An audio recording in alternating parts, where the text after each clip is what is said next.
10% of this. The 10% that we're taking right here is just a safety factor. It's just to, you know, if you always work on the edge, on the high end of things, there's gonna be a time where you can't stretch it that far. So we wanna just have a little cushion. So we'll take 10% of it. So if we got 78 pounds to start, we'll take 78 and multiply by 10%, 0.10, and it's gonna give us 7.8. Okay? That's what we're gonna deduct to give us a safety factor. So we're basically gonna go backwards almost 8 pounds to give us a safety factor. So we'll end up with 78 minus 7.8 is gonna give us 70.2 PSI. I think that right. Is that right? Yeah, 70.2 PSI. That is gonna be our safe number. There's a lot of things that can come into play. Pressure drop due to high usage, pressure drop due to overusage on the system. Let's say you go out to Graymont and you start working, you put the system in, there's 10 houses. Well, they open up phase 2, phase 3, phase 4, and all of a sudden there's 400 houses. It's gonna affect the system. There's gonna be some pressure reduction. They may have started with 78, but by the time they get 400 houses in there and there's use and there's movement of water on a regular basis, you may not have that much. So we're gonna give it a safe number. So our static minus 10% gives us our safe number. So this first number is our safe static. Okay, so we gotta come up with that before we can get to rule 1. Now, we're gonna take 10% of our safe number. So you're doing it twice. First one is to come up with a safe static. The second one is to come up with a number that we're gonna look for. So we've got 70.2 times the 10% again is gonna give us 7.02. Now, that number becomes useful to us. The rule says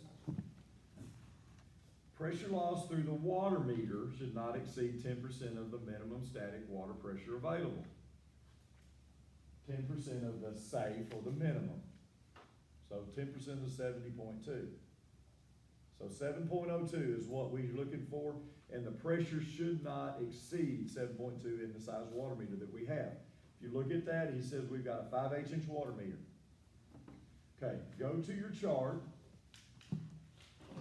and the third page in, you've got the cover, you've got the pipe, and then you've got water meter and remote control valve.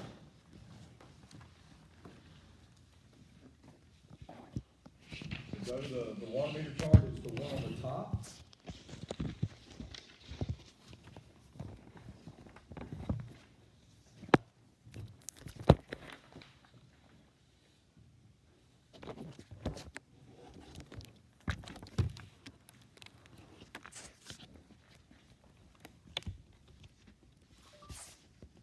It's the one on the top, and if you look at it, remember we said the gallonage runs down the sides. It's split into 2 sides. You've got the left side and the right side. The left side goes from 1 gallon to 26. The right side goes 28 to 100. We're looking for the number in the middle. We're not looking for gallons, because what we're looking at is pressure. The minimum pressure should not exceed 10% going through the water meter. So if we find a 5/8 inch water meter, it's the one, the second column in. If you run down the PSI loss underneath it, you see it starts at 0.2, 0.3, 0.4, 0.6, 9, it gets into 1, it gets into 3.7, 4.4, 6.1, and then 7.2. Okay? You've got one number that is 6.1 and one that is 7.2. It says our number that we've got here, that we just came up with, 7.02, is the maximum loss we can have through the water meter that we have. So, looking down here, you get to 6.1, then it jumps to 7.2. 7.2 is more than 7.02, isn't it? So we can't exceed that 6.1. If you look at the 6.1, look over to your left. What's the gallonage? 13 gallons. That's how the first rule works. It's a little wordy, a little complicated, but if we do a couple of them as we do some design work and so forth, it should come to us. So you start with static pressure, you take 10% to find a safe static or a minimum static pressure, okay? Then that pressure, you take 10% of it, that becomes our number we're looking for in the chart, based on the size water meter that we have. Once we find the size, the biggest number before we go over that number we just came up with, look to the gallons, and that tells us how many gallons we can run based on rule number 1. So rule number 1 says that we can run 13 gallons. Then that's a safe number for a 5/8 inch meter, but let's see what the other two rules say. The second rule says the maximum water flow through the meter should not exceed 75% of the safe flow of the meter. Okay. Maximum water flow should not exceed 75% of the safe flow. Okay. We've still got a 5/8 inch meter. It's the same property, that meter hasn't changed, 5/8 inch. If we look down through here, you see all the losses. You get down here and then you run out of losses. You see the 15? That is the highest loss or for the volume that you can get through that meter. So the number to the left, 20 gallons, that's the maximum amount of water that you can flow through that meter.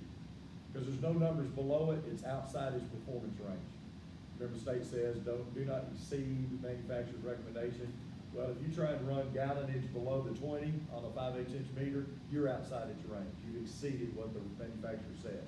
So if you run down there until you run out of numbers, find that last loss, look over to the left and find your gallonage that goes along with it.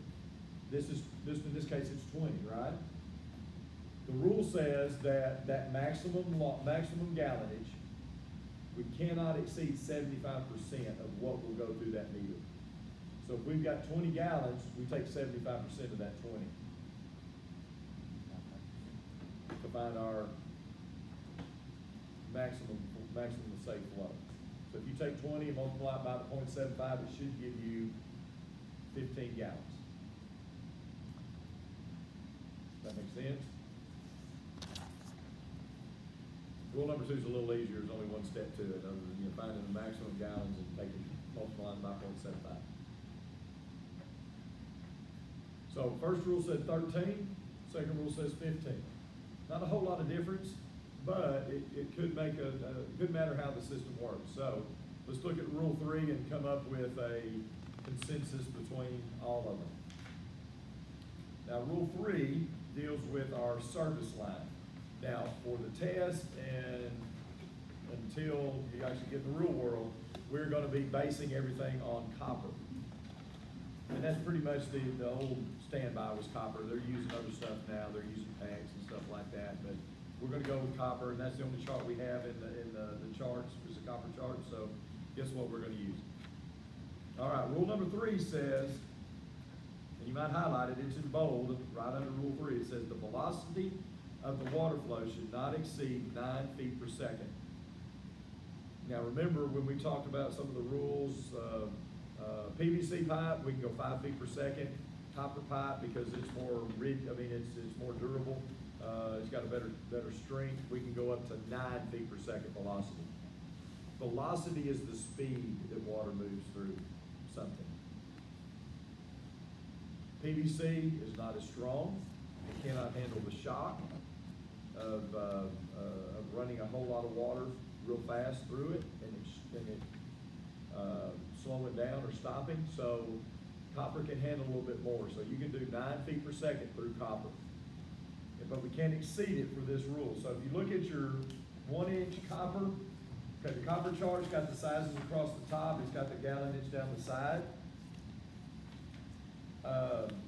Underneath each size, they have 2 columns. One's velocity, one is friction loss. We're looking at the velocity. 9 times out of 10, we'll look at the friction loss, but for this one, we're looking at the velocity. We are not to exceed the maximum velocity of 9 feet per second through the copper service. So we've got a 1 inch copper service. You look down velocity, you scale down to 2, 3, 4, 5, 7, gets to 8.24. And then you get in that little gray area, and the number below it in the gray area is 9.07. That's exceeding 9 feet per second. Not by much, but it's more than 9 feet per second. So you gotta go up.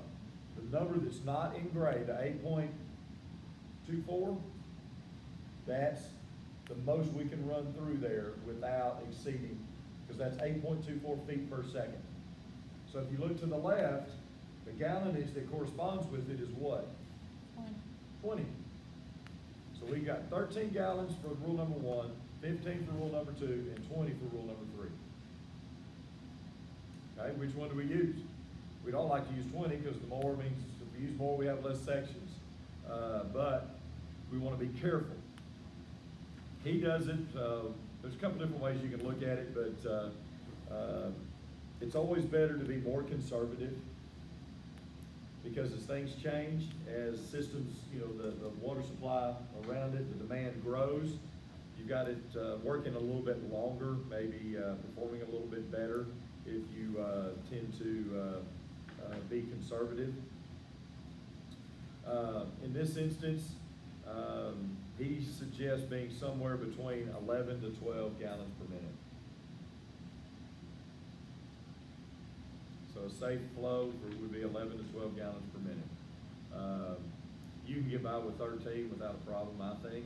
Now, one of the things to keep in mind, we really haven't talked about this much, but 1-inch pipe, you can run up to 16 gallons. So nothing that we've got here, the 13 to the 15, is going to keep us from running 1-inch pipe. I mean, it will still be fine. But for the most part, keep it somewhere in that 13 gallons per minute range, just to be safe. The one that really can get you in trouble on those 3 rules is going to be the rule number 3, the copper, because of the velocity. You don't want to exceed it for sure. If you've got good pressure, rule number 1, you can exceed it a little bit and be okay. I mean, just from years of doing it, you can be fine. The 75% of the water meter used to be the way that we did it, but we started looking at some of these other components to make sure. So you're going to be fine somewhere around 13 gallons per minute as far as being conservative on that, on that particular setup with a 5/8 inch meter and 78 pounds of pressure. Okay, so those are the 3 rules. Take 10% of your static water pressure, find a safe static. That'll give you 10% of the static will give you safe. Take 10% of the safe, that number that you come up with, that number, that 10% number, look for it in the chart. The water meter that you have, that's the number you're looking for. Don't exceed it, that'll give you a good number of gallons. Second rule, 75% of the maximum flow through the water meter. Go down the chart until you find the last number in there, look over to the left, the corresponding gallons, take 75% of that. And then the third one is don't exceed 9 feet per second through the copper surface, okay? So I've got a worksheet, we'll do that another time just to kind of make sure we're on top of it, but that's the general consensus of how you come up with available water. What that basically means is that's how many gallons we can run through a section. We start adding heads. We put heads out in the yard. They got all these dots on a piece of paper. Well, you got to connect them somehow. When you connect them, you start adding up. Okay, this was worth 2, this was worth 4, this was worth 6, and you come up with that 13 or close to it. That's when we put a section on it. Say, okay, we got a valve, gets these 4 heads. Got another valve, gets these 6 heads. So depending on the makeup, half, quarters, fulls, depends on how many heads you'll have on there. Talks about pumps on page 111. The pump is necessary, that's all well and good, but be careful when using them on the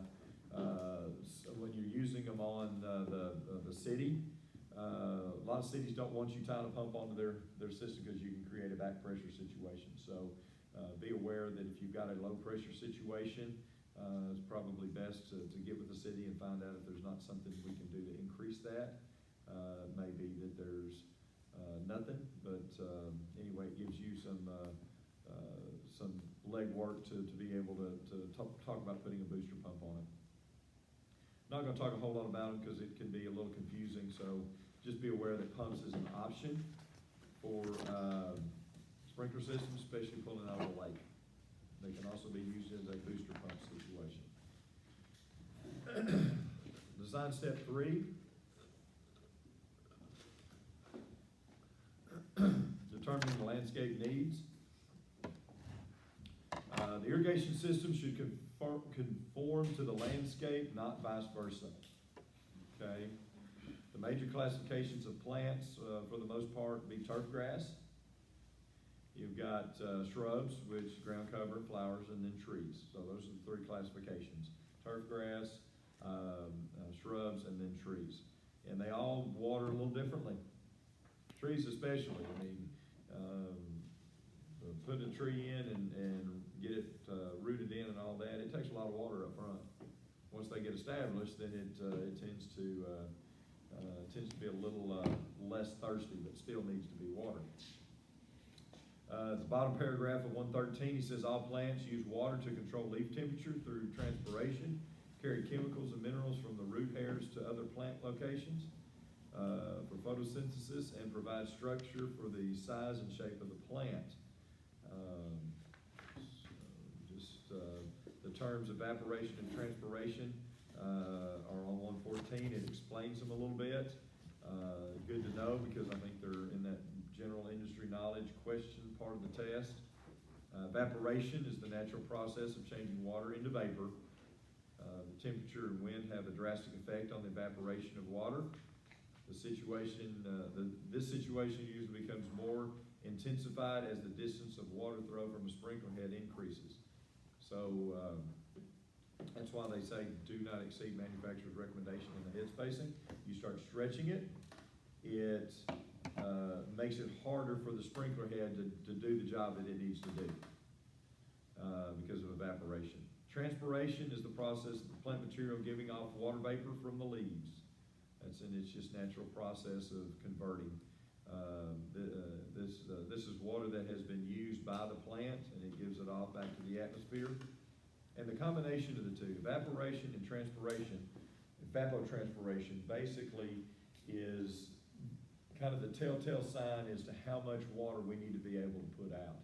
Remember, I think I mentioned the first night of class we were talking about some of the definitions. The ET rate is established based on the seasonal temperatures, wind and stuff like that, being in a certain climate.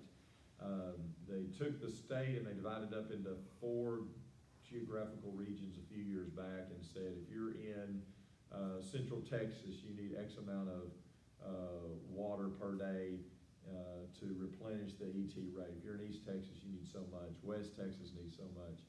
And basically in East Texas, we got to put 1/4 of an inch down per day to replenish what is being drawn out due to just evapotranspiration. Now, if we don't water, but once a week, you got to think there's how many days that we haven't watered? 6 days. So that would be 0.25. So that'd be 1.25 inches that we'd have to put down. 1.5. It'd be 1.5 inches of water we'd have to put down. So we need to know that our sprinkler is putting out a precipitation rate of a certain amount. Remember, we roughly talked about that the other day, precipitation rates, or the distribution uniformity, that type of stuff. We can put a formula together that would tell us that in this given area, we're putting out so much water. So if we know that we're putting out 1/2 gallon a minute, and the precipitation rate for that is, and all manufacturers have that figured out, we know that there's a certain amount of time we need to water. And that's kind of what they want us to be able to do when we put a sprinkler system in. Now, the old standby of 5 minutes for flower beds, 15 for pop-ups, and 45 for rotors, it worked. But basically what happened is those guys that were putting in sprinklers, they just over time, realized that when grass started wilting a little bit, they put more time on it, and they kind of came up with a scientific wild guess that worked. Sometimes it's not really the truth, because I've seen some houses that they watered every day, 20 minutes a day. 20 minutes a section. And what they do, they just wasting all the water because everything is just running off. It's Yeah. not even getting the ground wet or anything, it's just. Yeah, and to water every day is not a good practice, cause I mean, it creates What disease. I have told some of them, instead, if they have, 30 minutes on the rotors, why don't they put, 5 minutes on the rotors? Just let them which is not gonna be a whole lot of water, but if they set it up like, come on, like 5 times instead, they're keeping the ground wet, and they're not just wasting their water, Yeah. because they're not making it run. One of the things we try to do, we're supposed to do, is try and prevent waste. Runoff is waste. So, there's ways to work around it. If we know that we've gotta put 30 minutes down, we may not be able to put 30 minutes at one time. You start it, let it run, every zone 15, then they start over, but you've had rest in between there on the zones that we're skipping around. So cyclical watering is something we can do to make sure we get the water we need, but without, overdoing it. And sometimes, especially homeowners, they don't understand. They don't know, They 5 think- minutes a day, every day. No, They think that's if- not a if- good if- practice. If they, if they got 5 minutes and they see the grass is kinda, a little bit low in water, they go out there and put 20, 30 minutes on it, and, it's not gonna help any. Well, and there's a general rule out there that says the dry spot will drive the system. And what that refers to, that precipitation rate, and looking at, water auditing and stuff like that. If the homeowner perceives that the yard is not getting enough water, they immediately go out and put more time on it. It may not be that water's the issue, but because there's a brown spot or something like that, they think, and then they just put more to it. And those brown spots, and if you stretch heads and you get areas that don't get water because of improper spacing, you'll get a brown spot. And in June, July, and August, guess what they do? Crank it up. It's probably still not gonna solve the problem, but that's the mentality of most homeowners. Give it more water, it'll be okay. So that's part of what they want us to be able to educate them on, which probably a losing battle, but, at least if we know it, we can set it up right initially, and maybe once they figure out that they don't know what they're doing, they'll let us and leave it alone.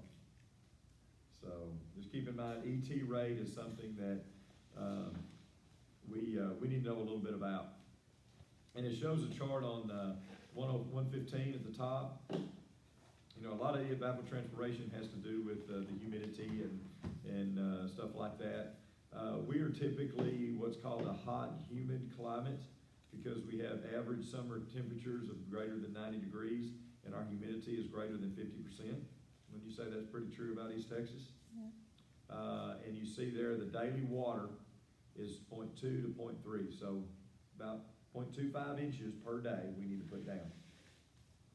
So, we ought to be able to calculate that based on the time, how long it's gonna take to put that out. And it may be that we'll water 2 days a week. Well, we're not going 7 days, so we've got 3 days in between each water, so we gotta put 3/4 of an inch down. How long's that thing gotta run to do that? And the manufacturers have it in their charts. They have precipitation rate based on spacing, square versus triangular, and we can look it up. And we can dial it in, we get pretty darn close. But you'll be surprised that a lot of that 15-minute for pop-ups, 45 for rotted, a lot of it's pretty close. It was scientific wild ass guess, and it for the most part it worked. But they want us to be more critical than that now. Bottom of page 115, it says, once you determine approximately how much water is needed per day to maintain your landscape, be sure that your irrigation design has the capacity to lay that down in a reasonable period of time. Most of the time sections, 15, 20 minutes, 30 minute rotaries for closer to an hour. That's usually pretty reasonable. Because if you start the system in the morning early, say 4 o'clock, when the wind's light, you've got 8 zones, and let's just say on average they're running 30 minutes. You're probably going to be pretty close to ending up at daylight. So that's kind of the plan. Look at it as to how much was the overall total amount and how quickly. You don't want to be watering all night, every other night to get the water down, unless you just got a huge system. The soil type is a major factor in determining how often and how fast you can apply water. Like Armando said, I mean, if you've got a soil that won't allow you to soak in, do something different. Water 10 minutes and come back and hit it again. You're still getting the same amount of water down, you're just allowing it to soak in rather than run off. The rate at which soil will accept water is called the infiltration rate, so keep that in mind. It talks a little bit on top of the next page about some of the soil types. We're fortunate in East Texas, we typically have a very sandy soil. There are areas where the soil is clay. There's areas where the soil is iron ore, where it's, who knows? I mean, it varies a little bit. For the most part, though, we have a pretty good selection of sand. And sand is a very coarse soil, which allows water to run through pretty easily. So, a lot of times it's hard to overwater if you've got sand. You don't want to water so much that you overwater it, but I mean, it's hard because it will soak it up pretty quick. You get into what they call clay down at the bottom of that. It's very fine, and it's what they used to make bricks out of. So it doesn't allow water to penetrate very easily.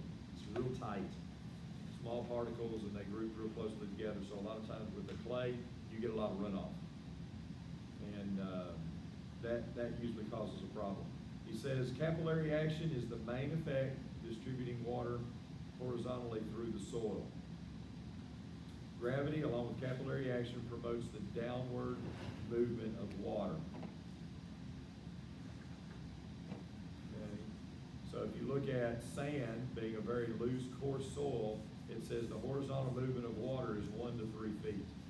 So typically you get a very minimal spreading before it starts going down. When you get into clay has got a 3 to 6 foot horizontal movement, so it'll hit the top and just kind of spread out and then start going down, but it'll spread out about twice as much as sand will before it starts percolating down.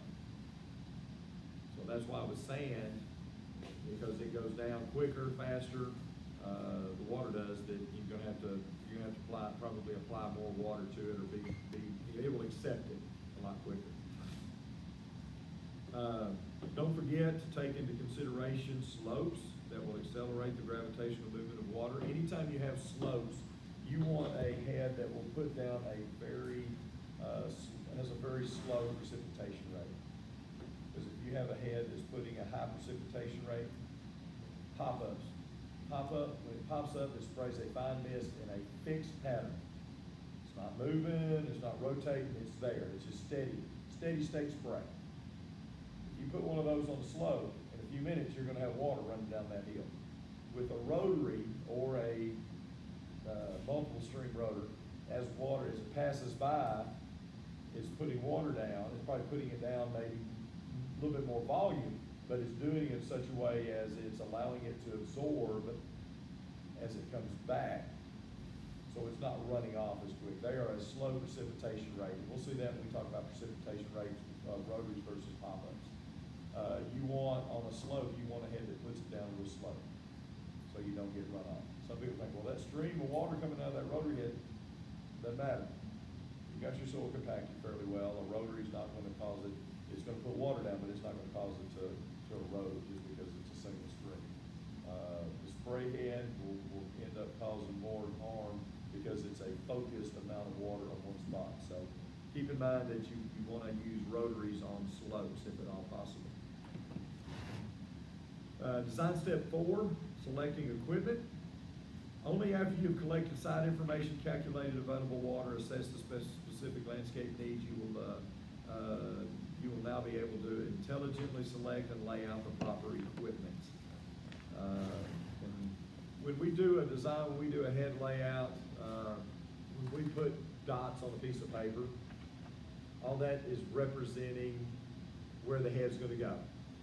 So when you give your crew, okay, we're going to this house, here's the plan, go put it in. When they unroll it on the hood of the truck and look at it, they know that these are where the heads go. They know by a certain design, this is where the valve is, because this is what the valve looks like. We know that this head is a rotor, we know that these are pop-ups. So it's just a plan is a graphical representation of what you want to be put in the ground. But once you get all this information, the site information, landscape needs, you'll be able to choose which plan which plan you're gonna, which piece of equipment you wanna put in and label on the plan. There are two important design factors that come into play: head spacing and precipitation rate. We're gonna talk about head spacing, and then we'll do one here in just a minute to kind of get practice at it. He says head spacing is usually expressed as a percentage of the diameter. Okay, now if you remember any of your geometry, diameter is the distance from one side of the circle to the other, right? All the way across. Now, our manufacturers, when they rate and label heads, they're always in a radius. Radius is measured from the center to the outside. So basically it's 50% of the diameter, right? If your diameter is 30, radius would be 15, because it's actually throwing 15 to the right, 15 to the left. It's got a 30-foot diameter, but it's all labeled in radius. So if you're looking for a 15-foot radius head, it'll actually throw from tip to tip 30 feet. But the way the state or the way the manufacturers want us to use those heads, they want us to base it on the radius. And if they say it's a 15-foot head, they want us to space the next one no more than 15 foot away. That's what's called head-to-head spacing. We cannot exceed that. It's in the rule, the 2010 rule updates. Do not exceed any manufacturer's recommendation for their product. So if you've got a 15-foot head, you can go 14, 14 and a half, 15, but you don't want to go any more than that. Because what happens when you start spreading them apart, the manufacturers do a real good job of making sure that the heads cover well across their pattern, but in and around the head itself is the weak spot. Because that's where the water's coming out. You got the stem, and it's hard to get a sufficient amount of water at the head. So if you place one at 15 foot, the end of that radius, that stream, is hitting where that head is at its weakest. So basically, this one's covering to this one's covering to that one. They've got each other's back, so to speak. Because out in the middle, away from the head, a foot or so out to the edge is usually pretty symmetrical as far as the spray. It's up close is where they suffer. It was very evident years past when people would take and stretch a 15-foot head to 18 foot, because what you get in the hot summer is around each head, and you can sit there and watch them pop up and spray, but there was brown spots around the head in the first 6-8 inches. And it was because you did not have head-to-head coverage. So that's one of the reasons they went back and said, the manufacturer says 15, don't stretch it any more than 15, put it at 15 or closer. They say you can go up to 25% closer. So 15-foot hedge, I think you could drop it down to like 13.7 or 13.25, something like that, and be okay. You get a lot of overlap, but overlap is good in that instance. So head-to-head spacing is a must. We'll talk about precipitation rate a little bit later, but we want to get in that. We want to lay some heads out here in a minute. So look at what he says at the top of page 117, about halfway down that first paragraph. He says the coverage of each head should touch or overlap the adjacent head. That's what I just said. You've got them 15 foot apart. This one's spraying here, this one's spraying to the other one. Bold, he says, heads running horizontally on your design are referred to as your head spacing. Heads running vertically on the design or your row spacing. So if I'm laying out on this table, I've got a plan, and I lay out heads, this is the street, I lay out heads across here. This is head spacing. Okay, the distance between the heads on a row. Now he says if you go up or vertical, you're dealing with row spacing, because I've got a row of heads here, the next row, that's the distance. The row spacing is the distance between rows. So head spacings are the distance between heads on a row. Row spacing is the distance between rows of heads. And that distance may not be perfectly 15 by 15. A lot of it depends on the area that you're trying to cover. I'll show you a formula that helps you calculate and kind of brings it in. One of the things I like to do, and I think Phil talks about it in his book, is make sure that your spacings are, as close to the same as possible. You don't wanna have, 15, 15, 14. You want them all to be somewhat equal, so you would take that instead of 15, 15, 14, you'd have 14 and a half, 14 and a half. Okay, so you want them to be as close as possible, and, that just makes everything work out more evenly in the distribution. We'll go through a little formula on how to calculate that here in just a minute when we do these head layouts. Couple of things he talks about, some different spacing methods. One in particular, one we'll touch on but really won't worry about, square spacing.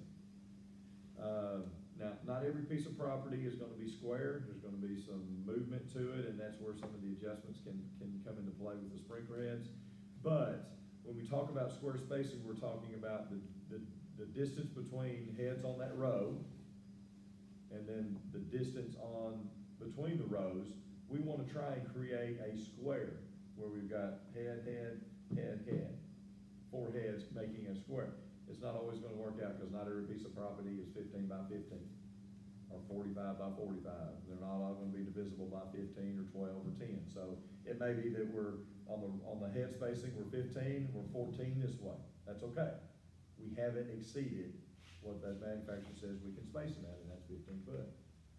So the head space of the head spacing and row spacing may be different when we're looking at square spacing, but the idea is to try and come up with 4 heads that cover an area. Shows a picture of it there on the page, on 117 up at the top, kind of the middle of the page. You've got 4 heads, and you see the arcs throwing and how they're covering head to head and so forth, and that's the idea. Those circles represent the spray pattern out of that head. Those heads would be all full circle heads. And you can see where, the one on the bottom right, how its circle catches the head to its left and the head above it. Because the edge of that circle goes right through the head. That means that you're getting good coverage. That's where you're spraying. And that's what you try and get out of square spacing. 4 heads covering an area, each of them throwing into the area and covering to each other. Now, he talks about triangular spacing, and we're not gonna work with triangular spacing because it's kind of it's an older method.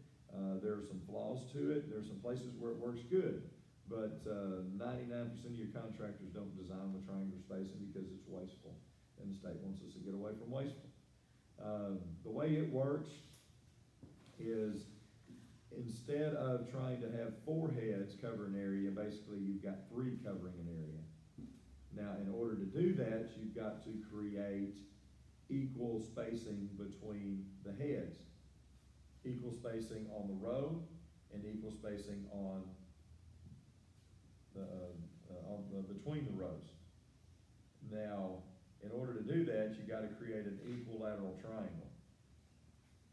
So if you had a 15-foot head, and you had them on that row at 15 foot apart, you take 15 to multiply it by 0.87, and that would tell you what your row spacing is, which should be about 13.7 or something like that, 13 feet.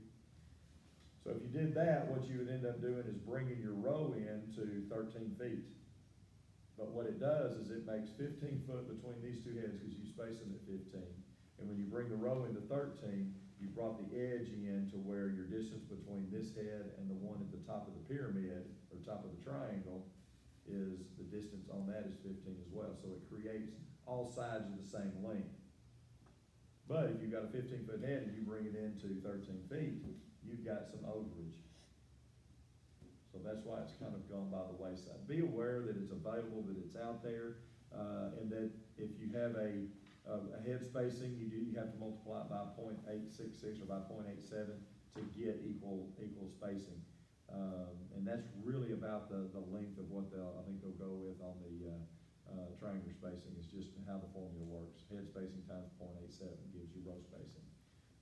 They want us to really design with the square spacing because it is more efficient. People say, well, it costs me a few more heads. What's a few more heads if the system works and works right and doesn't waste water? So let's not get into precipitation rate just yet. Let's look at spacing, head spacing. Flip over to page 125. Let's see, back up to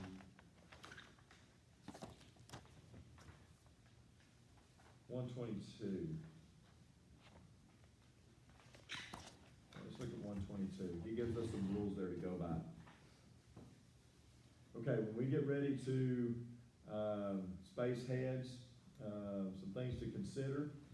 First of all, if the width or length of an area is approximately 20 feet or less, generally spray heads work the best. Okay, most of your spray heads don't go up to more than 15 foot. There's some 17 directions out there, but predominantly 15, 12, 10, 8 are the major hitters when it comes to spray heads.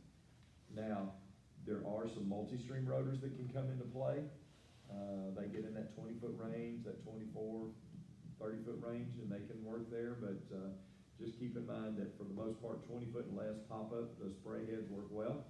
If the width and length of the area are both 20 to 30 feet, you can either use spray or rotary head, depending on your preference. Now, a lot of the choice depends on, the contractor. You're in that 20 to 30 foot range, you can do 2 heads throwing 30 feet, okay? They each covered each other with rotaries. Or you could do 15-foot heads and have 3 of them. So you got a pop-up throwing 15, and this one goes, so you had 3. Now, cost-wise, you're looking at, for 3 pop-up heads and a nozzle, about $6 maybe. Rotaries, you're looking at probably 20.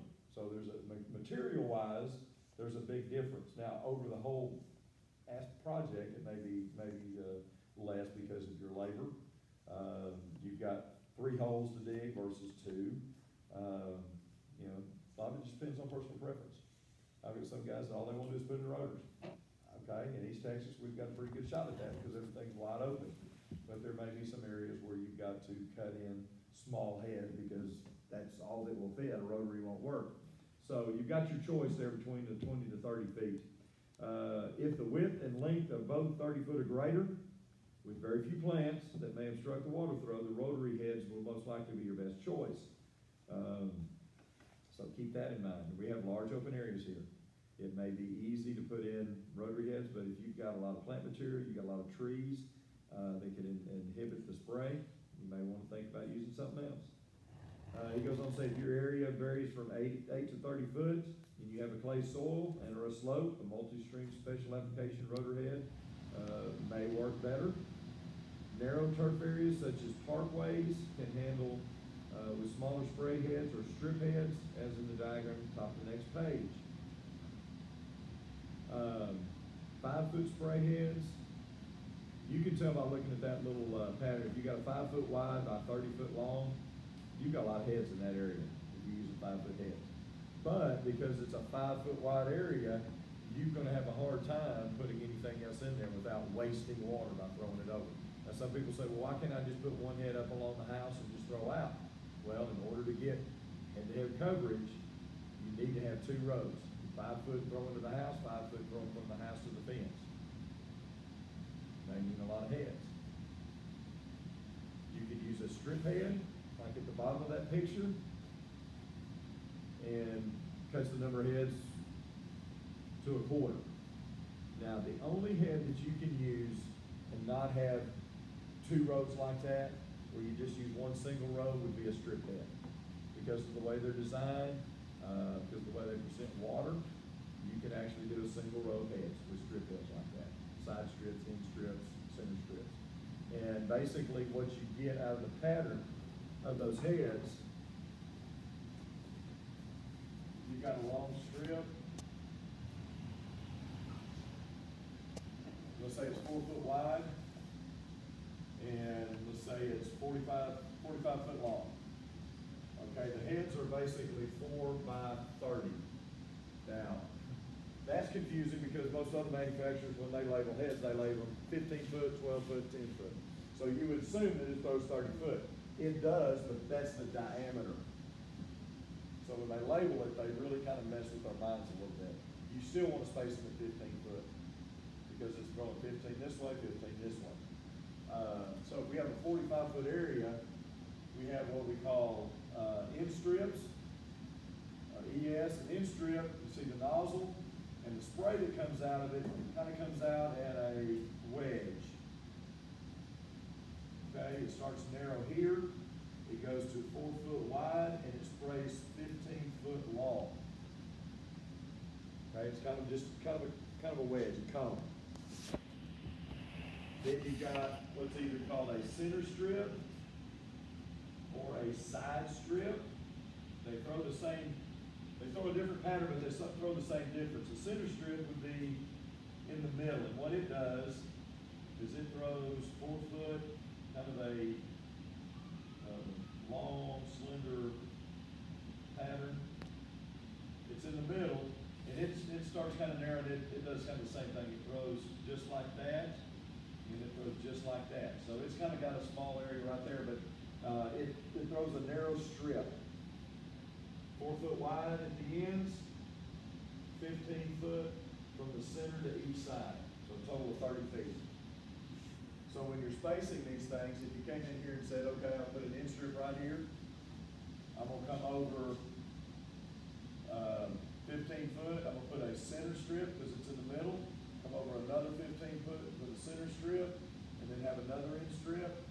What you have is this one going like this. Okay, this one is going to go back at it, just like it.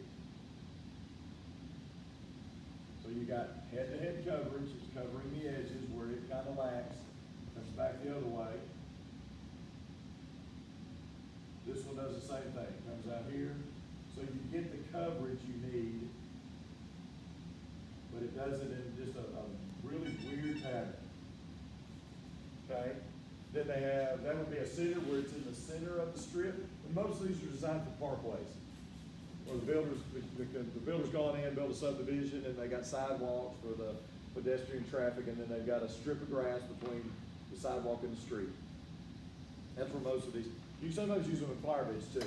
The only problem with using them in flower beds, if you stretch them to 15 foot, you may get a lot of knockdown because of big shrubs and not get good water. So keep that in mind. Now, the side strip, what it does is it would go up against the side right here.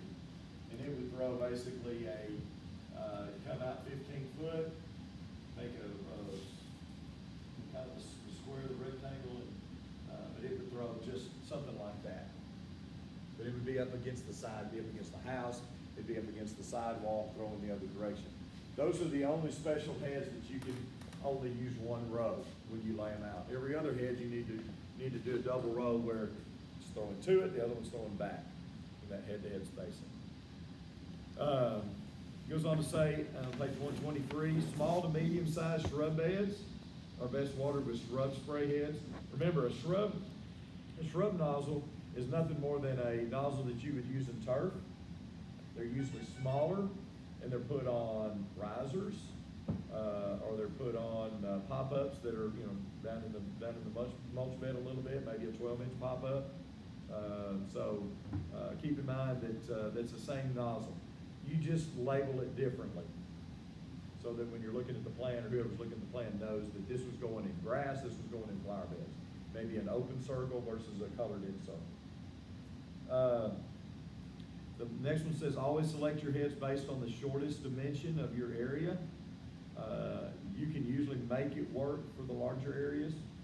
The smaller areas are typically the ones that are hard to get set.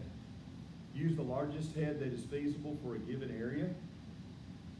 The largest head allows you to use less heads. So if you've got an area that's 30 by 30, sure, you could use 10-foot heads and start in the corner, come over 10 foot, another 10 foot, another 10 foot, have 4 heads. Or you could use 15s and have a head in the middle and one on each end and have less heads. So always use the largest head possible. And when we do the calculations, we'll always kind of look at, some of them we can kind of reason through. If you got a 15 by 45, 15-foot head's probably gonna work, right? Just doing the math real quick. If you've got some smaller areas, you may have to do some calculations, but we'll always calculate first with the larger head to make sure that we can use it before we get to a bunch of small heads. Smaller heads are gonna mean a lot more heads, a lot more digging, a lot more covering up. He says in the middle there, uniformity is the key to a great system in water savings. So when we look at it, we're gonna try and get that square spacing as even as possible. So if it's 14 by 14 or 14 and a half by 14, we'll try and get it as close as possible. Some rules that go along with head spacing and layout. Avoid mixing different sizes of spray heads on the same zone. That doesn't mean that you can't put them in the same area, but you'll want to put them on different zones. Used to do a plan for the state that had an area where we were running 15-foot heads, and because of the side yard, you'd run and you'd blend in with 10-foot. Well, it was okay to put them in the area just as long as they weren't tied on the same zone. Because 10-foots don't put out as much water as 15, so you'd have to increase the time to get the 10s to spray the same amount the 15s were putting out, and in turn the 15s were putting out too much water. So if you keep 15s with 15s, 12s with 12s, 10s with 10s, you tend to get better performance, and you can do that sometimes by zoning, and not putting them on separate zones without tying them together. So avoid mixing different sizes of spray heads on the same zone. Next is don't mix different types of sprinkler heads on the same zone. Sprinkler heads being spray heads, rotary heads, flower bed heads. Always keep those separate because you've got different water requirements for the different type of material that you're covering there. Turf grass is going to be different. If you water with rotaries, the time requirement's different, so don't water rotaries with sprays.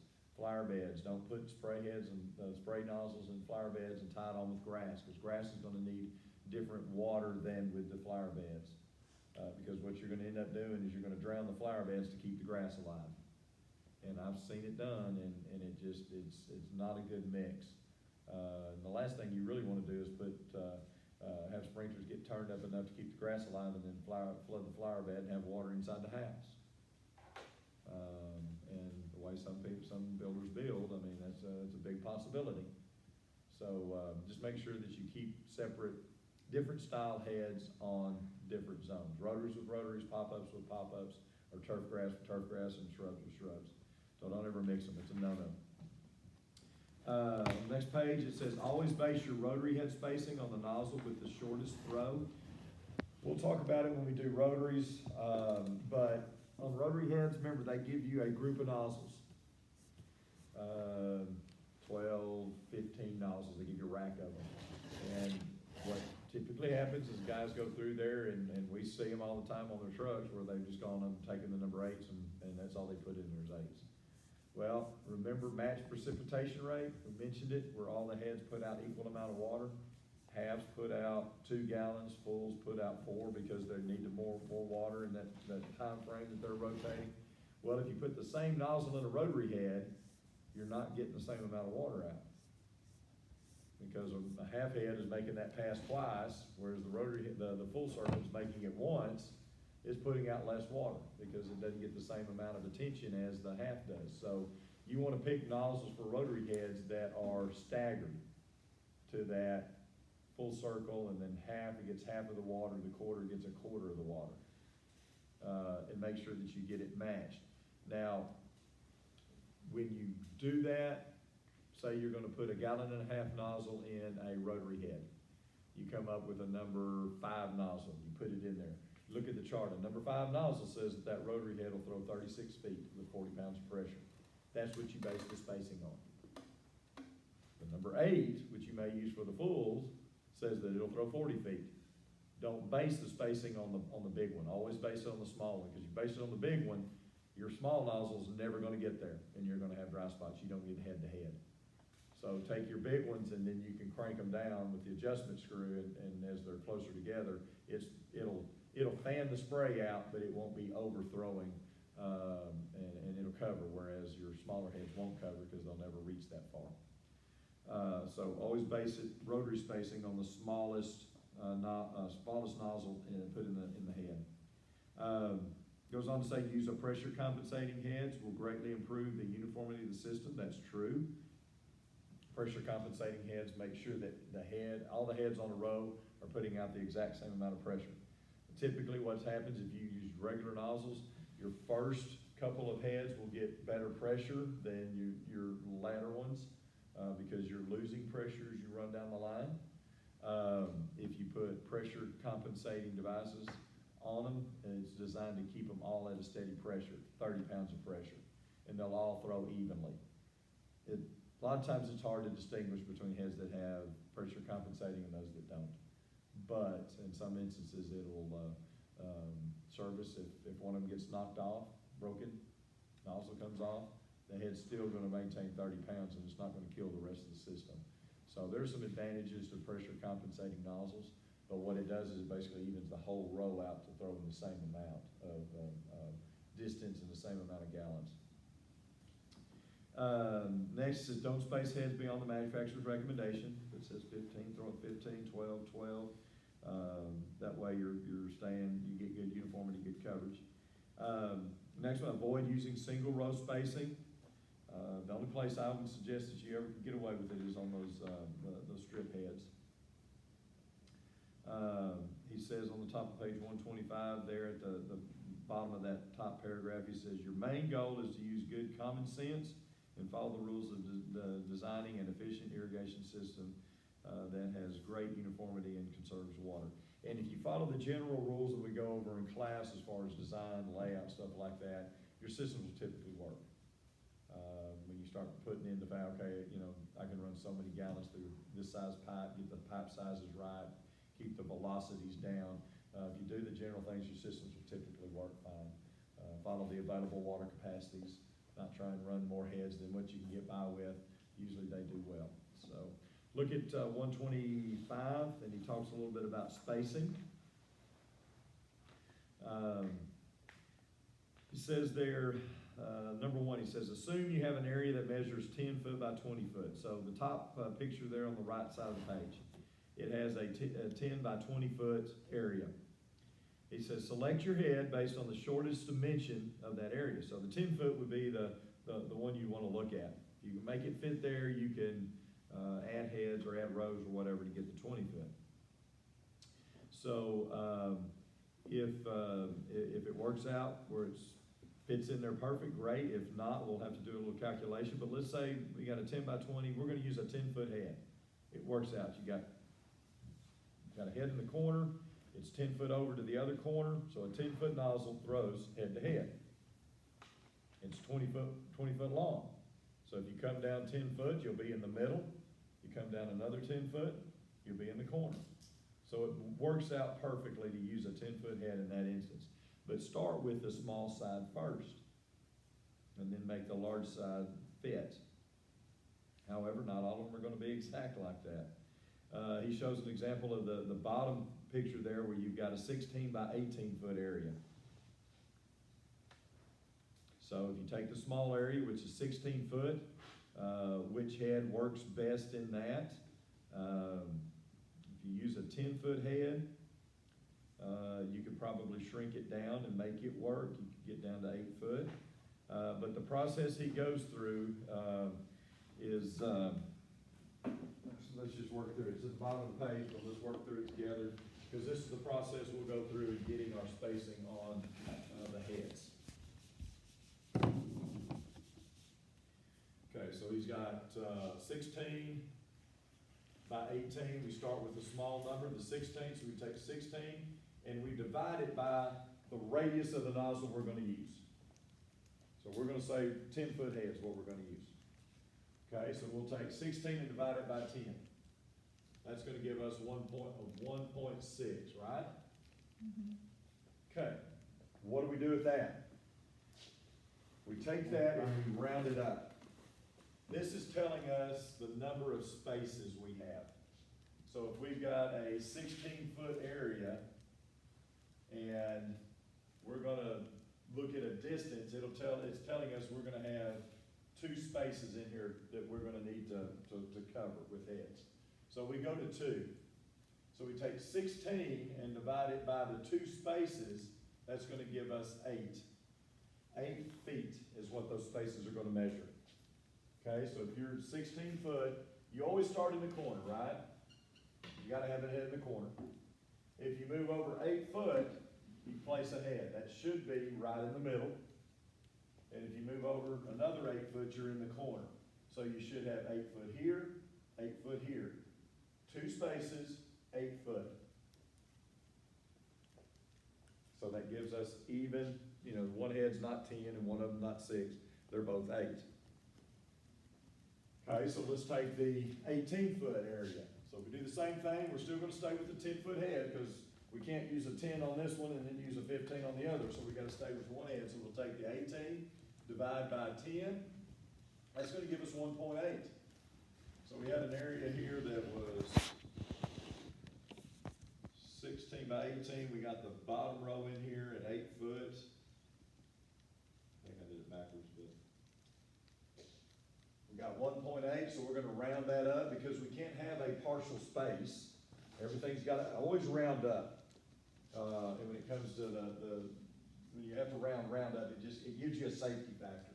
So you take 18 and divide by 2, it's gonna give you 9-foot spacing. So if this is 18 foot from here to here, you're gonna come up 9 foot, you should have one right here, come up another foot, 2 spaces, right? They're 9 foot apart.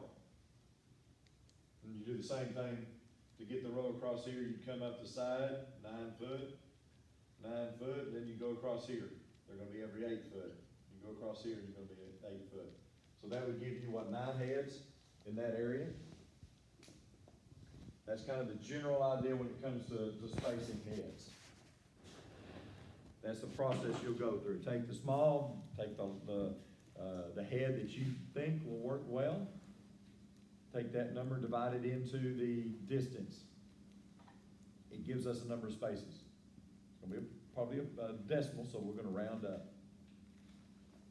If it's 2.1, don't think, well, it's close enough to 2, I'm gonna round down. Because what happens when you round down, you're stretching. Never exceed. That's what they say, never exceed manufacturers. So always round up. It's gonna shrink. So go to 3. Even if you're 2.1, go to 3. Go back and take that whole number, divide into the distance, and that'll tell you how far they're gonna be spaced apart. Now, it's not always gonna be even. Use 10-foot heads, you got on one 8, you got one side you got 8, on the other you got 9. It's okay, it works. We didn't exceed, did we? We squeezed a little bit. Squeezing is always gonna give you better coverage. Stretching is gonna leave you in dry spots. Squeezing is gonna give you better coverage. So that's why you always round up. So that's kind of the process we'll go through when we look at spacing heads, and we got one here we're gonna do in just a minute. He talks about some odd areas, how to do them, big areas and so forth. The same procedure. You know, he's got 150 by 190, and he's got it. Looks like it's kind of bowed in, kind of a kitty shape or something like that. But said the same thing you want to do. You want to go and take the 150 because it's the small side. If you're using rotaries, you know, pick a nozzle, and the manufacturer's nozzles have different lengths and radius in there. So 35. So if you took 150 and divided by 35, it'd give you 4.3. Round up to 5 because you can't have 4 spaces. 150 divided by 5 says that you're going to space them every 30 feet. And you take the 180 or the 190 divided by 35, it gives you 5.4. Round up to 6. Take the 190 and divide by 6, and it tells you that you're going to space them at 31.7 feet. Now, I'm going to be honest with you. I have not been able to find a way to look at a 10 scale and find 31.7 feet. You can't do it. Too small a number and too small a scale. So, if you know that it's 31.7, if you're somewhere between 31 and 32, you're going to be close enough for government work. Okay? And that's really how you leave it. The guys, they'll understand it. And more than likely when it's laid out in real life, they're probably just going to, if they take a tape and lay it out based on a tape, good for them. Most of the time, guys will get good enough that they'll just kind of step it off. Every step equals 3 feet, basically, is what it boils down to. Most average steps equal 3 feet. So 3, 6, 9, 10, 12. Look, there's a 3, 6, 9, 12. There's another. And it's not rocket science. It doesn't have to be exact. We're not dealing with life and death here, but it needs to be close. You don't wanna have 15 and then 5 down here at the end, because that just, it doesn't cover well. So, okay, top of the page, 127. Bold, he says, remember, you cannot stretch heads beyond a given throw. You can always compress to fit your area. So that's the mindset. Do not stretch what the manufacturer says, but you can compress. And you can compress approximately 25 to 30% of the radius. So if you've got a, let's say a 15-foot head,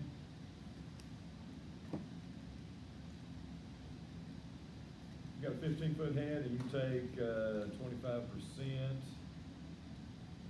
gonna put you, come on. Gonna put you at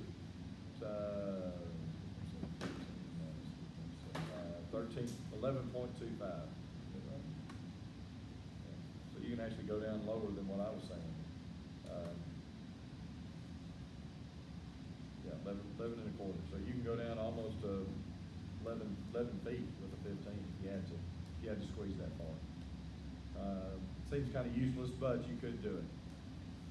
So 25% is the maximum that you want to reduce. 25 to 30% is the maximum you want to reduce heads to get them to fit when you squeeze them. On the top of page 128, it gives us a little hint on how to do rotaries that may be on a slope. Because remember, rotaries have a slope precipitation rate. We want to put a head there that doesn't overpower it, and that causes rutting and washing. You see there where he's taken the rotary head and actually put it perpendicular to the slope. We talked about swing joints and ways to connect heads to PVC. On a situation like this, you're definitely going to want to use some type of swing joint because you got maximum flexibility. If you go with a hard pipe where you glue it PVC on the PVC and put a maladapter in the base of that head, you're going to be stuck making sure you got to be dang good at getting that head exactly perpendicular. Otherwise, it's going to be at an angle that could probably cause some trouble. If you don't get it perpendicular to the slope, what you'll end up doing is as that thing rotates around, as it gets closer to the slope, it's going to be hitting the dirt behind it and eroding it. So you want to make sure that it's pretty well perpendicular with the slope, so when it pops up, it's got room to spray without actually digging in and creating a wash. So a swing joint, one of the manufacturer swing joints or one you cut to fit would be great in that type of situation because you can get that head exactly where you want it.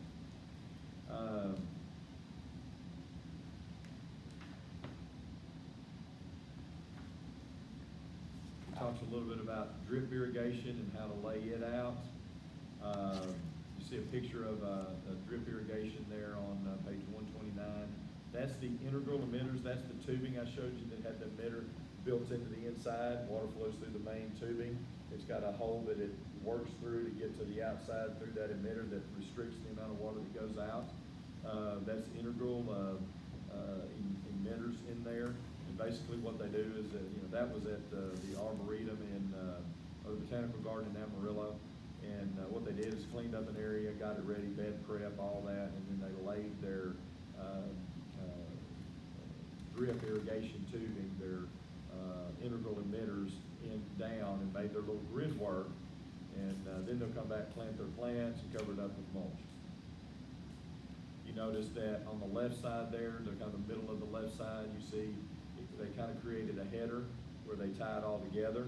So it rolls back and it rolls into a long line of this tubing where everything tees together. So what they're trying to create is when it comes in, they don't want it all to flow to one end. They want it to all flow kind of as one piece. So that's why the headers, it comes in and then it flows around to the headers and carries through each pipe. So keep in mind that's a possibility when doing beds and so forth. So all right, we're going to come back to precipitation rates. Let's look at this head layout and kind of work through it. Just kind of see. Just kind of go through the process of having a piece of paper with something on it and turning it into what might represent an irrigation system.